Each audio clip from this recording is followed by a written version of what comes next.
Apa banyak ibu-ibu memandikan anaknya waktu kecil, dia juga memandikan jenazah anaknya. Dia yang mengajar anaknya la ilaha illallah waktu kecil, dia juga mentalkinkan la ilaha illallah. Pendidikan ibu berhenti sampai 2 gendang.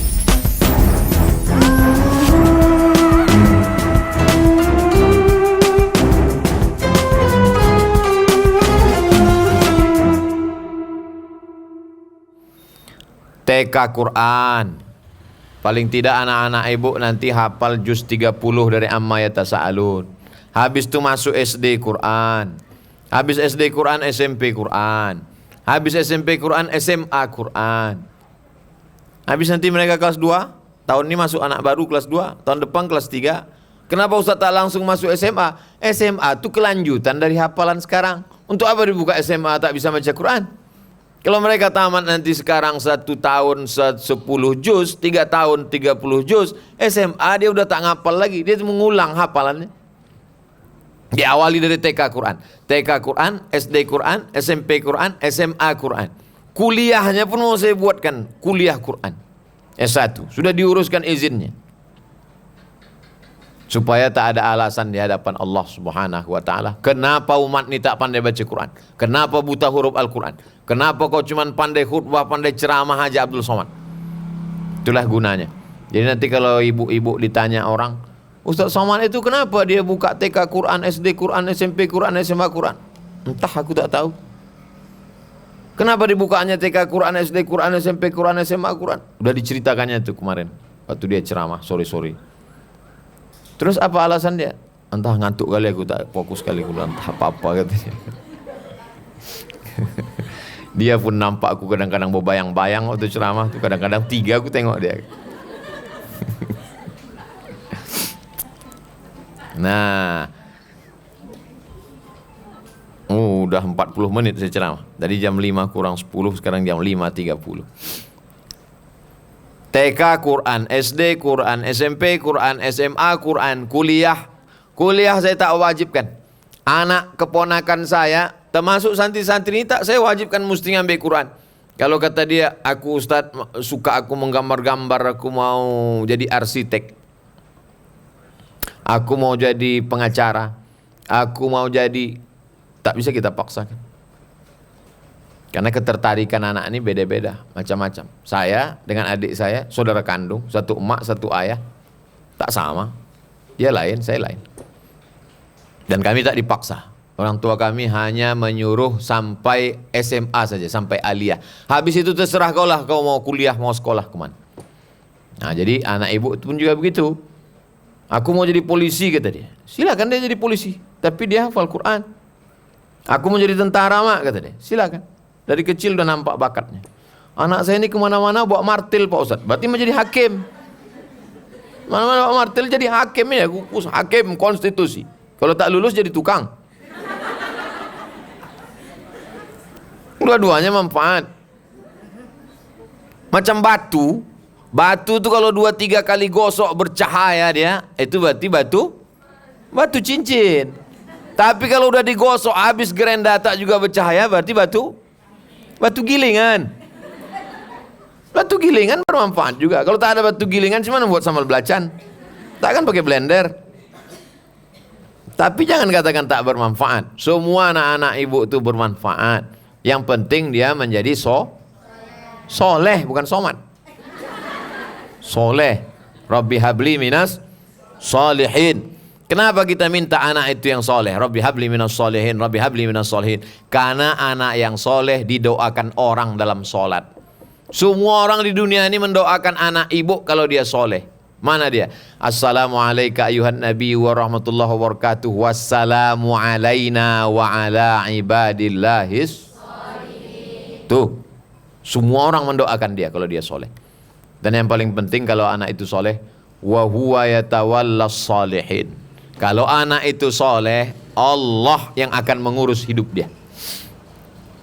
Kalau anak itu soleh, Allah yang akan mengurus hidup dia. Luruskan pikiranmu, luruskan hatimu, luruskan kerjamu, luruskan sholatmu, luruskan sedekahmu, luruskan puasamu. Hidupmu Allah yang mengurus. Sekarang banyak orang tak mau anaknya ke pesantren, takut nanti kerja apa, takut nanti makan apa. Anak kau tak sekolah agama? Enggak, nanti kalau anak pesantren nanti makan apa? Makanlah pula dipikirkan. Kalau hidup ini cuma untuk makan, bagus kau jadi kucing. Ini otak, ini lambung. Kan jauh otak sama lambung nih kan? 3 jengkal. 1, 2, 3. 3 jengkal jarak otak sama lambung. Bisa pula otaknya isinya makan. Otak yang dekat sama lambung tuh otak udang. Bukalah kepala udang tuh. Di situ otaknya, di situ lambungnya. Jadi nanti kalau ada tetangga ibu, kawan ibu, anak kau tak masuk pesantren. Nanti masuk pesantren makan apa? Otak kau otak udang bilang. Kasar kali cakap kau. Ustaz Somad yang bilang, bukan aku.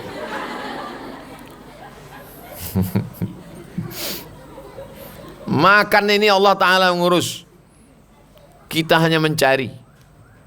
Dikasih Allah Subhanahu Wa Ta'ala. Berapa banyak tak kita cari, datang dia. Berapa banyak sudah ada makanan, tak sanggup kita makan. Tengoklah ibu-ibu ini banyak makanan, tak dimakan. Karena dia sibuk mendengarkan pengajian. TK Quran, SD Quran, SMP Quran, SMA Quran, kuliahnya, kerjanya. Kalau dia kaya, dia punya duit, ibu pesankan, nanti kalau kau kaya, banyak kau duit, kau buka rumah Quran. Kau nanti nak buka rumah Quran, buka TK Quran, buka SD Quran, supaya semakin banyaklah Quran menyebar di atas muka bumi ini, dijadikan anak-anak Indonesia ini para penghafal Al-Quran. Kalau tidak nanti hancur Indonesia ini, dibuat TikTok. Sekarang dulu orang kalau sakit di rumah sakit dibacakan Yasin, sekarang enggak, TikTok. Dulu orang tahlilan baca Yasin, sekarang tahlilan pakai nyanyi. Yang saya cakapkan ini betul atau tak betul? Betul, ibu tontonlah di TV. Udah mau kiamat udah dunia ini. Jadi cara kita memperbaiki dunia ini adalah dengan pendidikan. Sampai akhirnya proses pendidikan anak ini, banyak orang sekarang berpikir, ibu-ibu menangis dia menengok anaknya duduk di pelaminan. Ibu nangis kenapa, Bu? Saya haru, Pak Ustaz. Haru kenapa? Pendidikan saya sudah selesai, Pak Ustaz. Anak saya sudah nikah. Kata siapa? Kata siapa pendidikan sudah selesai? Nikah anak ibu hari ini. Nikah dia hari ini. 3 hari sesudah itu datang dia. Rambutnya macam durian. Antingnya 15. Roknya pendek, bajunya pendek, kukunya panjang. Ibu diam atau terus mendidik? Tak boleh ibu diam. Nengok dia begitu, ibu diam aja. Bukan tanggung jawabku lagi, tanggung jawab lakimu. Tak. Ibu mesti panggil lakinya. Tukang durian, kenapa rambut anak ini kau sulap pula menjadi macam durian? Ibu tanggung jawab di hadapan Allah Subhanahu Wa Ta'ala. Anakku ini di rumah dulu pakai jilbab, bajunya panjang, kenapa sekarang kau robah bentuknya macam ini? Bertanggung jawab di hadapan Allah Subhanahu Wa Ta'ala. Berapa banyak ibu-ibu memandikan anaknya waktu kecil, dia juga memandikan jenazah anaknya. Dia yang mengajar anaknya la ilaha illallah waktu kecil, dia juga mentalkinkan la ilaha illallah. Pendidikan ibu berhenti sampai 2 gendang. Kalau tidak ibu mati duluan, anak itu mati duluan. Batas pendidikan dalam Islam tak ada umur. S1 22, S2 25, S3 27, tak ada dalam Islam. Dalam Islam pendidikannya sampai mati. Kau tak ikut pengajian? Itu ada majelis taklim pengajian Az-Zahra tempat Ustaz Somad. Enggak, aku udah cukup umur. Tak ada. Jadi siapa ibu-ibu yang ibu ajak kemari mengatakan aku tak perlu pengajian, berarti dia sudah mati. Karena pendidikan dalam Islam berhenti kalau kita mati. Itulah kaji kita petang ini lebih kurang 45 menit. Dari jam 5 kurang 10 sampai jam 5.35. 45 menit tausiah, 15 menit tanya jawab. Ada yang mau ibu tanyakan, bisa langsung pakai mikrofon, bisa ditulis di kertas. Anak-anak santri juga boleh tulis di kertas. Nanti kita bahas dalam tanya jawab insyaallah.